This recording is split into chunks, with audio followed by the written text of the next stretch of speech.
That should be good. So these are my slides. So I'm going to talk about public key encryption, and we're going to do an intro of using GnuPG. I'm going to focus on basics in the command line and concepts. Just know that there are plenty of integrations of GnuPG with other applications, like for encrypting your email and whatnot, and that this is just an introduction, I guess. All right. So PGP was first written and released in 1991 by Phil Zimmerman.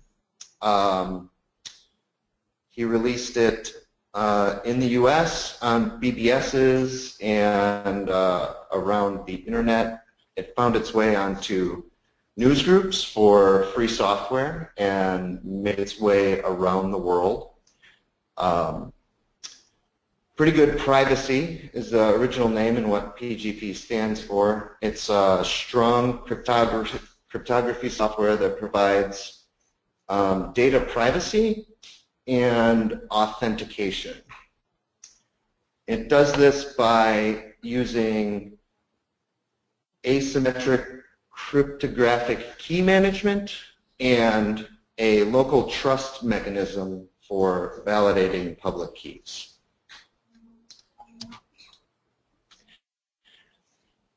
At the time it was originally written, the government, the U.S. government, classified any encryption software that uses keys over 40 bits as munitions, and therefore there was an export restriction on exporting cryptography software from the United States. So in February of 1993, Zimmerman became the target of a criminal investigation by the U.S. government for munitions export without a license. He found an interesting way to get around this. While the export of software was illegal, the export of books was protected by the First Amendment. So what he did is publish the entire source code for PGP in a book through MIT Press and then sold the book. So theoretically, you could get around the export restriction by buying the book, having it shipped to you, removing the cover and binding, and OCRing the software and compiling it yourself. So the investigation went on for a couple of years, I believe, but it never made it to court, and the charges were dropped. Interesting side note about software as speech. Later cases did establish that software source code was protected speech by the First Amendment, notably Bernstein versus the United States. This is Daniel J. Bernstein of QMail, and what else did he write? DJB DNS. He was an instructor at some Chicago university that pushed this into court and made courts make a decision. So back to what PGP is and does for us. So it uses a concept called asymmetric cryptography, and what this does is generates a key in two pieces. There's a public part of the key and a private part. The public part gives you enough information to be able to encrypt things to the holder of the private part and to verify that someone who, say, signed something with their private key, all you need is their public key in order to verify it. So it sort of splits up your key into a couple of pieces. So that's called asymmetric cryptography, and GPG does also symmetric cryptography, which is just take a big random key of some sort and encrypt a file with said key. I'm not sure. I think I have more detail here. But yeah. So the way it works is for encryption. When you encrypt a file, GPG generates a symmetric key, or the session key, it's called, and that's used to encrypt the file. The payload, the file or whatever you're sending is encrypted with a session key. And then the session key, which is new for every encryption operation you do, is then encrypted for each recipient using the public key, the asymmetric key. So then the encrypted data and the encrypted session keys are bundled together into a single message, so that when you go to decrypt something, you're really decrypting this one-time use session key that's been sent to you, and then using a symmetric algorithm to decrypt the content of the message. This is useful, for instance, if, say, you encrypted a very large file and you wanted more than one person to be able to decrypt it, rather than having, like, say, 3 copies of encrypted content for each person that you wanted to send it to. You have 3 copies of just the key that can decrypt the large payload. So let's see. So as well as encrypting and decrypting, PGP also allows you to sign content and verify signed content. So the way signing works is a hash or digest of the payload is calculated, and then this is used to create a digital signature with the private key of the sender.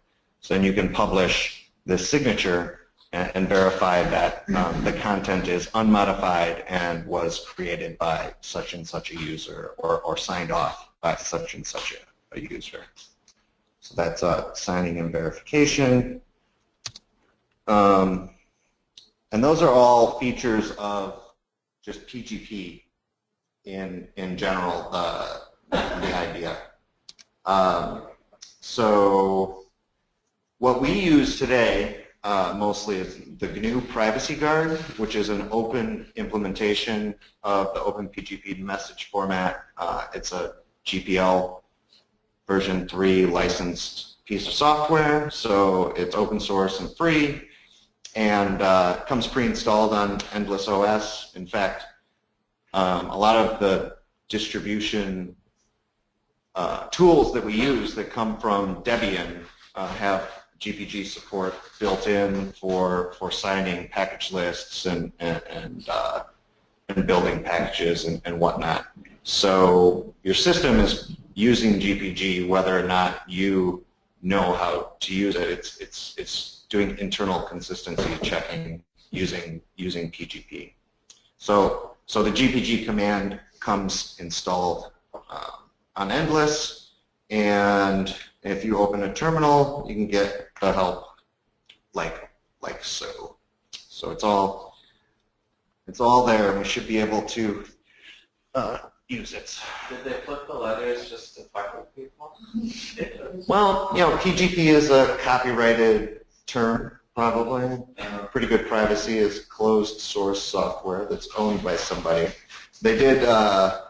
It's probably just another one of those jokes that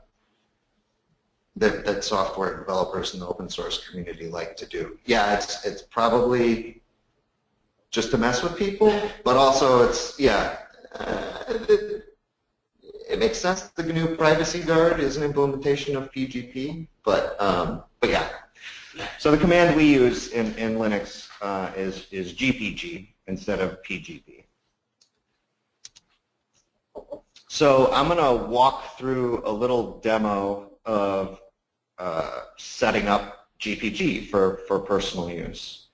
We're going to use some names that might be familiar if you've read about any encryption stuff before. So Alice is going to be our test user, and she's going to set up. So I'm going to move on to a bit of a demo here. We're going to start with Alice. She's got a clean directory. There's nothing going on here, just a new user. And we're going to run GnuPG gen key. And it's going to create a directory for config files and a couple of key rings to start and ask us about what kind of key we're going to create. So we're going to use the defaults, and this is sort of above my scope of knowledge. I'm not an expert in encryption at all, but I have used GPG for a long time, so it's more of from a user's point of view. So I'm just going to use the default key types. If we wanted to generate a more secure key, we can increase the bit rate up to 4K. Why? Just go with the default. Why do people not just pick the biggest one? You increase, when you increase the bit rate, you have, it takes more computational power to do the encryption and decryption, right? Makes it harder to break. It also makes it more expensive to just do normal operations. They don't say it anymore, but I remember in earlier versions where they give you a idea about, 1024 was like normal encryption, 2048 was mid-grade, and 4096 is considered military-grade encryption. So if you're generating a key for your personal use and you're using it to sign things once in a while or to actually have secure email between another party, you probably want to pick the biggest key size because it's the hardest to break. For this demo, I'm just going to go with the default. And default is this key does not expire. You might want to make your key expire with a certain amount of time so that there's just a sort of a catch-all that says, hey, this key can't be used after this date. You think about how people talk about doing forward secrecy with HTTPS and how certificates only last a certain amount of time. It's because the more often you change it, you're making it, harder down the road, because who knows what sort of, what sort of computers are going to exist in the future and how easy or hard it will be to break things depending on, how much content the NSA has gathered and then puts in their supercomputer. So does that actually make your encrypted content not be decryptable anymore? That just makes it so that one can't use that key. Right. Well, and they can use that key, but you've published the fact that it's going to expire at this date. So GPG won't let you use an expired key by default. There's nothing really to stop them from using it anyway, but it's just sort of enforced by the application. So we're going to set it, this is just a key we're going to use, and we're going to say it doesn't expire. At least there's no preset expiration. There is a way to invalidate the key later, and we'll go over that in a second. So, okay, that's correct. So I am Alice Albatross. I'm going to use a real name so people can verify my identity. And for this test, this is Alice at Endless. And we don't need a comment. So our user ID, or what we're identified as, is here. That looks good. Say OK. We enter a super secure password that's a lot longer than just 3 characters, and now it's going to generate a key for us.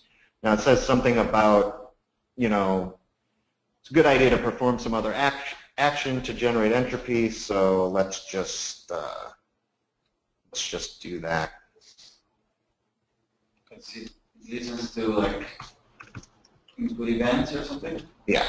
So okay, it generated one of the keys. So we're just going to type random things and write to the disk.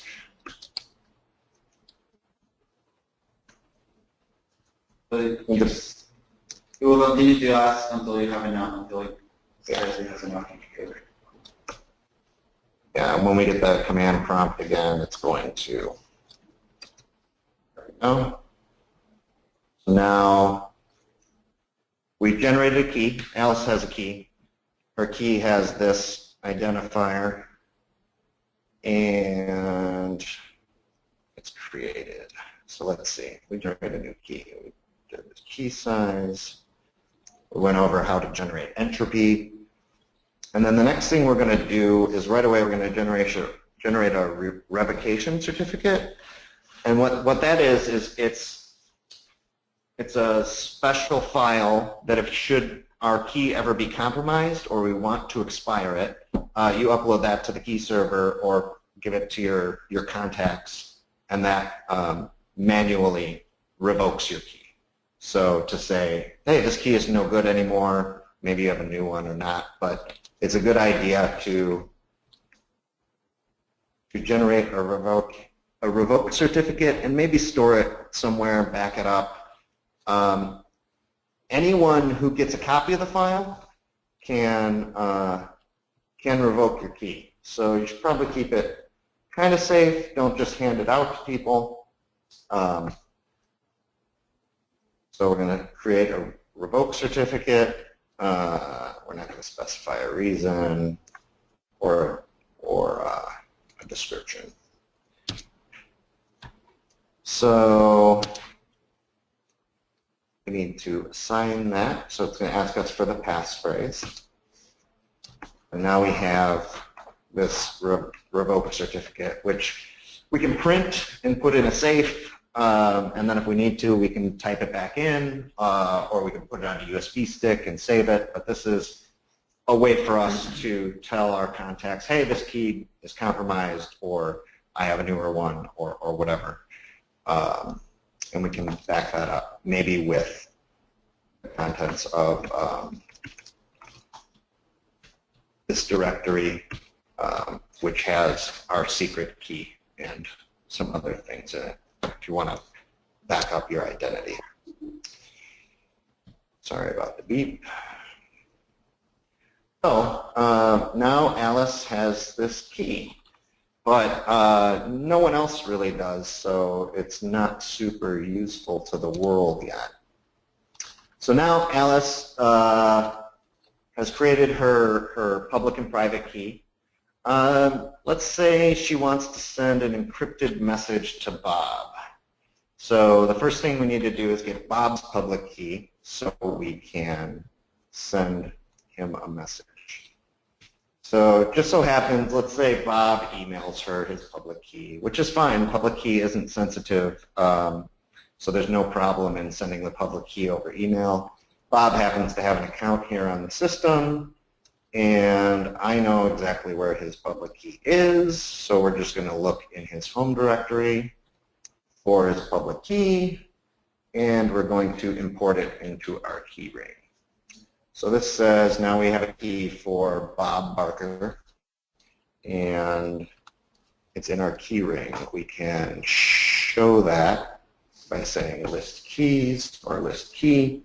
So in our public ring, we have our public key and Bob's public key. So now to send an encrypted message, we would say something like, hi, I love you, Bob Barker. We don't want anyone else to see that, so we're going to encrypt this message. It's highly sensitive. And we're going to send this data, we're going to pipe it on the command line through GnuPG. We're going to tell GnuPG, please encrypt this data to Bob at endless. I'm sorry. We're going to encrypt this data to the recipient, Bob at endless. Additionally, since we're just going to let the output come on the screen here, we want to show it in ASCII, not in binary. So I'm going to add the armor option, and what that does is make it a readable output. Okay, so we're going to encrypt this text. We run the command, and it says, hey, we're going to use this key, 2D, 1F, EE, 1B. But there's no assurance that this key belongs to the named user. I mean, we added this key, say he emailed it to us or whatever. We're not really sure that it came from him or that it wasn't intercepted and man-in-the-middled. So it's just going to warn us, hey, you know, I don't really know that you trust this user. So we're going to use it anyway. We'll tell it yes. And it's going to spit out a garbled message, which you know, Alice sends to Bob by email, an insecure channel of some sort, and then Bob over here is like, oh, hey, cool, I got a message from Alice. So Bob runs a decrypt on his side, and then if we give it no options, it's just listening to standard in. So Bob copy and paste this message in and says, oh, it wants my passphrase because it wants to unlock the secret key for Bob. So I type in a super secret passphrase and Control-D to stop reading on standard in, and then the encrypted message pops out here. Hi, I love you. Now Bob knows that it came from Alice because she emailed him or whatever, but this data hasn't been signed or anything. It's just been encrypted for Bob. So the only one that can decrypt it is Bob, and not even Alice, if she tried to look at this message, she can't decrypt it either because she wasn't specified. Oops. That shouldn't really matter. But she was not specified as an intended recipient, so she can't even decrypt her own message. But if we added another recipient, Alice and this. So you'll notice it got a bit bigger. That's because the session key has been encrypted to an additional person here. So now it would ask me for that. So it was encrypted to Bob and to Alice, so Alice was able to decrypt it. Let me look at my notes, see what we're doing next. So that's Freeman? Sure. So where are the passwords getting stored? Like the password you type in when it asks you to decrypt, is that embedded in the key, or is that just getting stored on the system and then mapped to the key or something like that? So GPG stores your private key locally in your secure key ring or your private key ring, and that is just symmetrically, your key is symmetrically encrypted with your password. So so the key on disk is encrypted with the passphrase, but it's stored locally. Does that answer the question? I see. Yeah, and so the passphrase itself isn't stored anywhere. Isn't stored in plain text anymore. Right. And if you're using this from your main user, you know, GNOME will offer to save your password for you, and it'll give you a nice pop-up and maybe cache your password. In this demo, I'm just SSH'd into localhost, and so there's no, you know, GPG can't find a local credential agent to try and, you know, prompt you in a different way. Where am I going? So, so it's just stored here. Your public ring contains all the keys, all the public keys you have, and your secret ring contains your secret keys. Now, where am I going? So, so at this point, we've sent encrypted messages, but GPG is warning us, saying, hey, we don't know this is actually who you say it is. So now we're going to go look at how we can use GPG to manage our trust of keys. So Alice and Bob meet up, and they're like, hey, I got your message, that was cool, but I want to verify that that I actually have your key personally. So what Alice is going to do to verify Bob's key is he's going to she is going to look at his key. So we're going to look at Bob at endless. Look at Bob's key.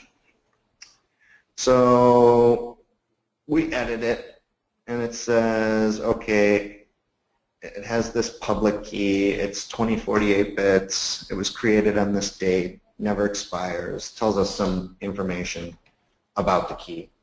And we're going to want to look at his fingerprint, or fingerprint, FPR. So we get this string of letters and numbers that uniquely identify Bob's key. So Alice is going to look at these numbers and say to Bob, hey, I have your key that's A47E, blah, blah, blah, blah, blah. And Bob, on this side, is going to say fingerprint Bob at endless. Sorry. And he's going to look at, on his side, and say, hey, my key has this fingerprint, and listen to her talking to him, and they're going to check out and say, okay, well, I have your key. This is a hash of the data. It's programmatically generated and is sufficiently just matching these two numbers is sufficient for verifying that you have the correct key. So she's going to say, all right, I have Bob's key, so I want to sign it because I know this is Bob. I'm talking to Bob, and we verified everything. So she's going to sign Bob's public key with her private key. And what that's going to do is announce to the world, or at least to her local GPG, I know this person, I verified their key, and she's going to save the signature. So now,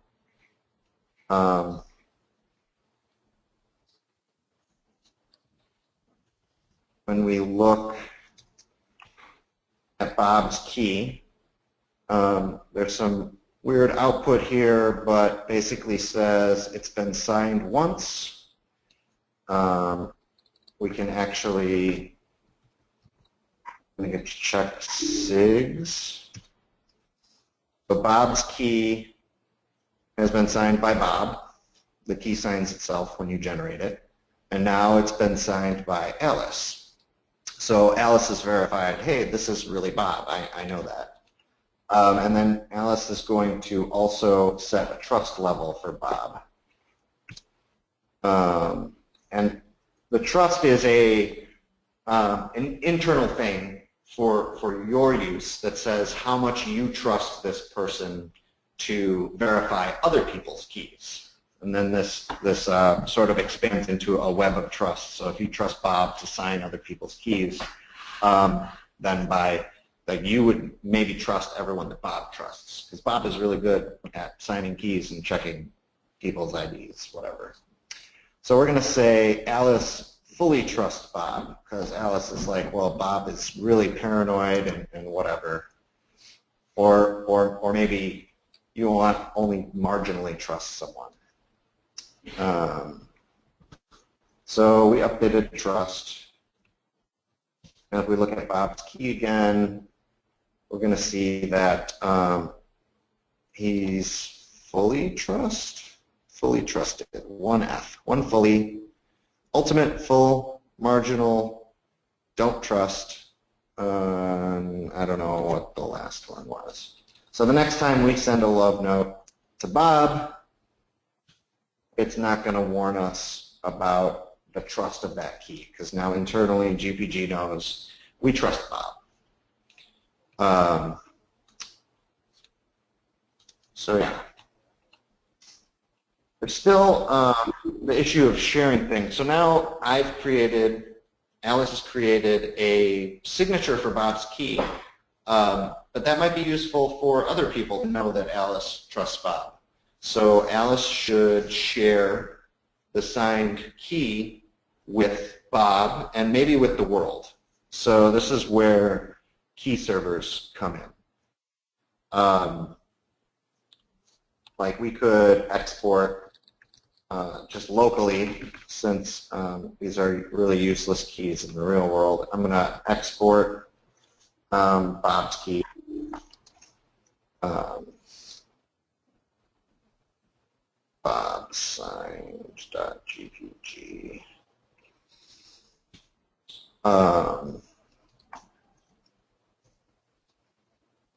So we export this key, maybe send it to Bob. Bob can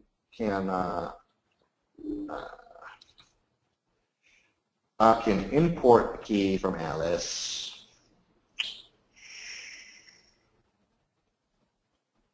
This is his public key, but she's signed it. So he wants to make sure he's got a copy of her signature. So that makes his key more trusted in the world. So he's going to import it. There's one new signature. So now Bob has a total of 3 signatures, it looks like, of other people's signatures and his own signature. How did it come to 3? I'm trying to count them. So it's there's other test people in my network. Oh, okay.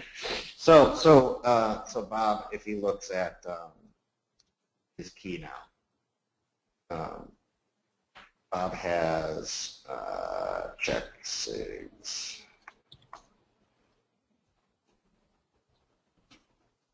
Bob has been signed by Charlie Chambers, Dan Douglas, and where's Alice?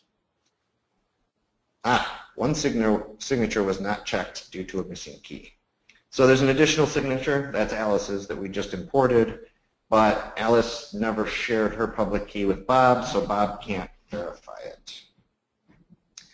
All of this stuff really gets a lot easier when you're working with real keys and you just send and receive keys from a signing server. So sorry about all the local commands here, but say she wanted to send her, when she signs Bob's key, if she wants to send that upstream, you would just say send key, and then that command, which I'm not going to run because I believe the namespace there, would send the key up to whatever key server you have listed. So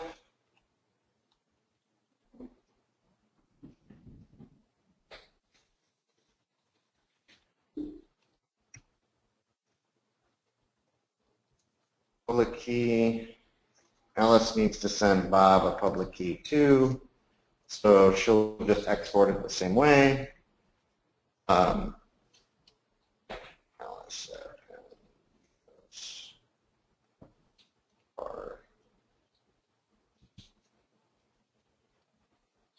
and then if Bob imports this public key, checks his signatures again, he'll see Alice signing his key. So this is sort of the bare bones command line way to do things here.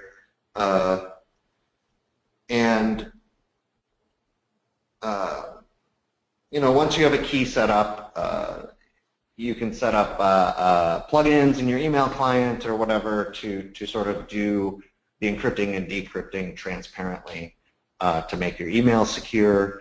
Or if you're just doing like a one-off, you know, need to send some credential to someone, you know, maybe you don't need to worry about trust so much. It really depends on your usage.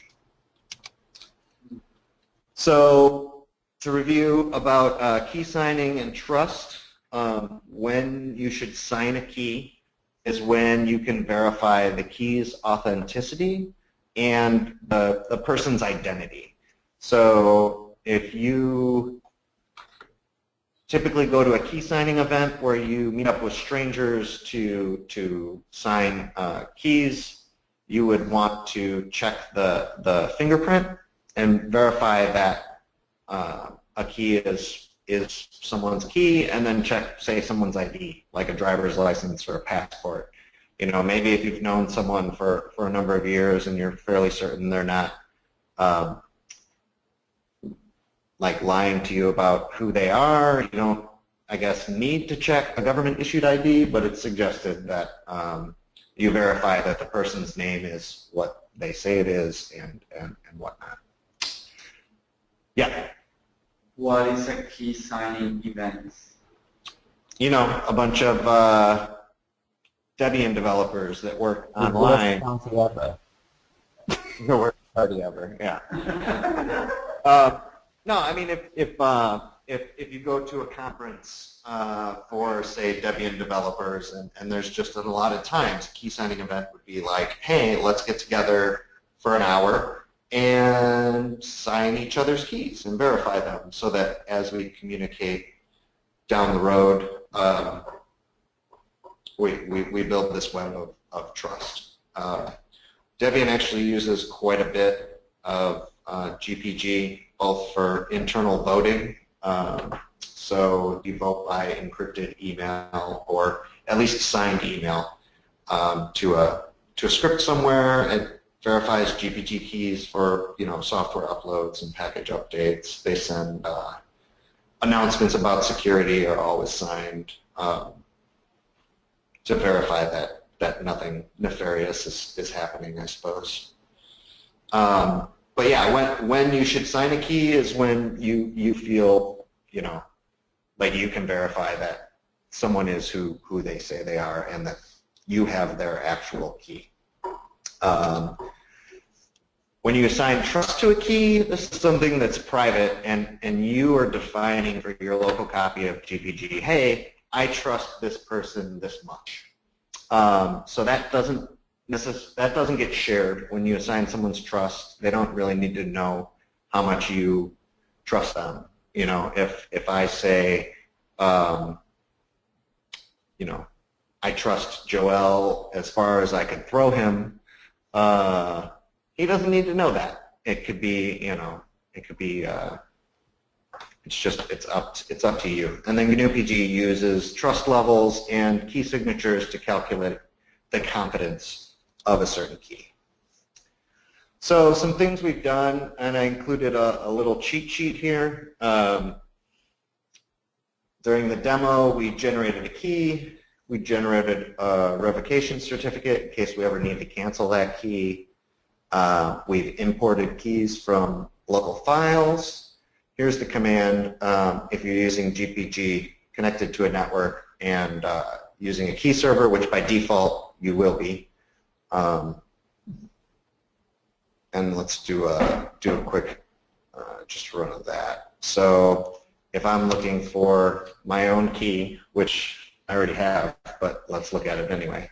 I can just say search keys, freeman@endlessm.com, give it an email address. It'll show me what matches. So this is my key, and then I'd say 1, and it'll download the key from the server. It says, hey, it's not changed.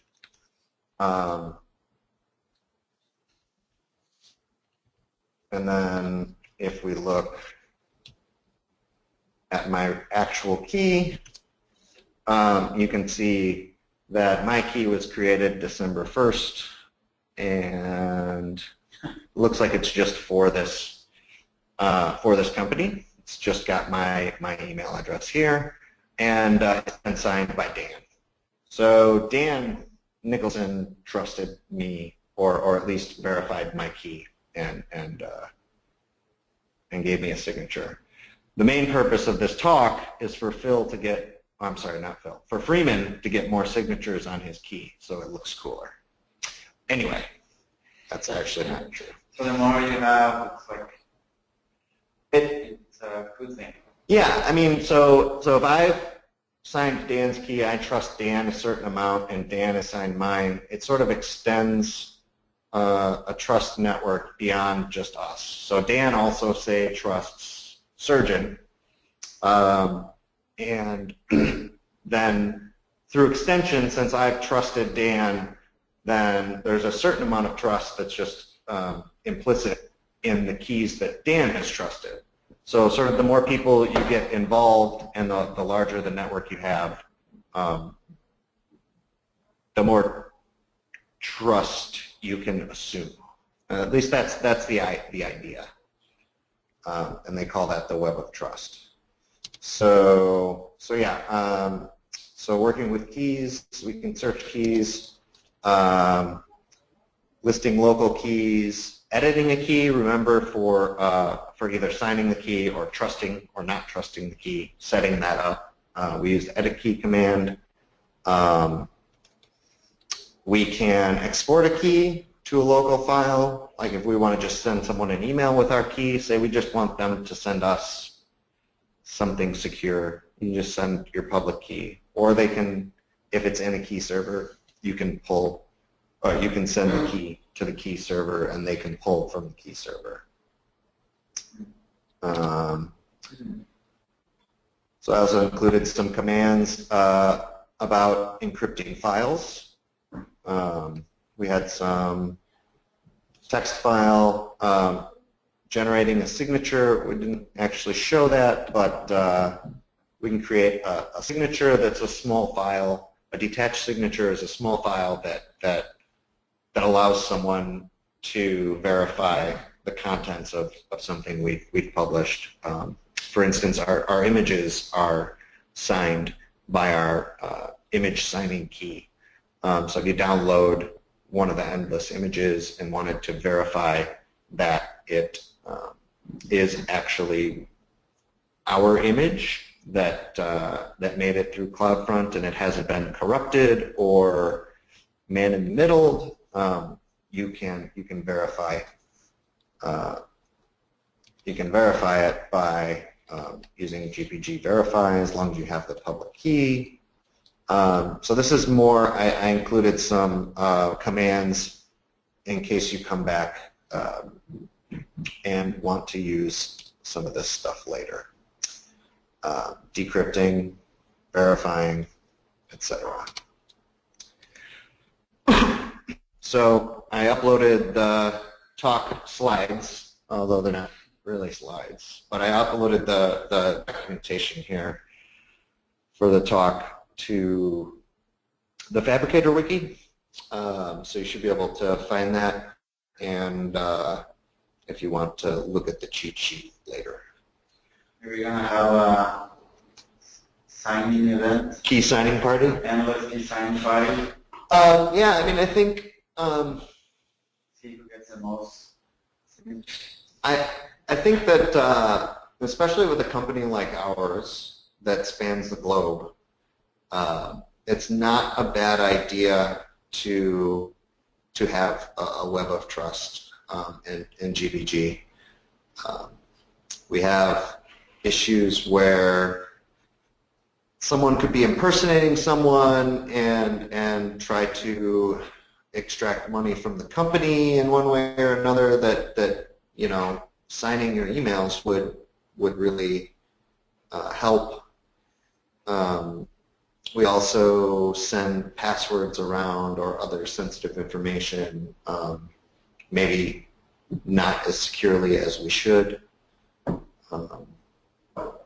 What is the best way to get people, and I mean people in general, like not just the engineering team, to get them to use these kind of tools? Like it seems, you know, if everyone would look at this presentation right now, like I would feel, even myself at some point, would be overwhelmed. Yeah, sure. What is the best way to introduce people into these practices? Yeah, I mean it's an interesting question. If you look at what's happening in security recently, with Apple deciding or stonewalling the government's request to help decrypt a device, and with WhatsApp extending end-to-end encryption to all of their users last month, I believe the really the way to get everyone to use it is to make it seamless and unviewable, right? I mean, the user, if you're Joe Schmo, it has to be super easy to do and not really impede you at all. However, if it's totally transparent, you know, how do you trust what's happening, right? How do you verify that it's actually happening? You know, WhatsApp is a closed source Android thing. And yeah, okay, a little green check mark comes up and says, hey, this was encrypted, but I don't know, how do you know? So it is a trade-off. I do think that you know, as we move forward as a Linux distro, and as we grow as a company, that GPG may be a big part of our infrastructure, and just verifying that, you know, code commits or tags are signed by a certain user. It will help us to automate things to where you know, we can feel safe with automated builds and putting together an entire operating system. You know, it's not too difficult to use, but it is sort of cumbersome. I don't know, since I've been using it for so long, I don't know what sort of front ends or GUIs there are out there that may make it easier. I would assume there are some. Yeah, there's a Seahorse for. Is that? Seahorse? Yep. Thanks, Surgeon. Yeah, so and then, like I said, there are plugins for mail clients. So you don't have to use a text-based mail client in order to use this. I think Enigmail is maybe for whatever Firefox is. It's for Thunderbird. Thunderbird, yeah. And then there's, I mean, I think out of the box. Can you like? I mean, I'm just thinking of the case of Endless specifically. Yeah. Is there some plugin for Chromium or Google Chrome that? No. We're using Google Apps, right? No, I mean, I think that Evolution probably supports it.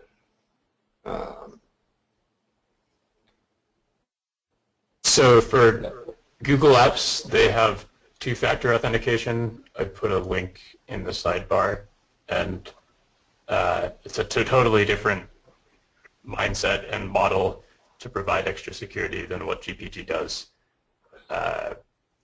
It's a lot better than just a weak MIME password, which has continuously been shown to be easy to crack. Yeah, you can't really use GPG that easily with webmail, because otherwise the webmail provider would have your GPG key, or you'd need a browser extension that like monkey patch the web page. Right. Yeah, it sort of counts on, the security of GPG counts on you keeping your secret key private. You know, once that's been compromised, if you share your secret key or someone obtains it, everything you've encrypted in the past, well, everything encrypted to you with that key in the past is then viewable. So it's safest to have the decryption / encryption stuff happening on your machine, not in a browser or whatnot. Evolution supports it on our OS out of the box. Just needs to be set up. Yeah. Any questions or comments?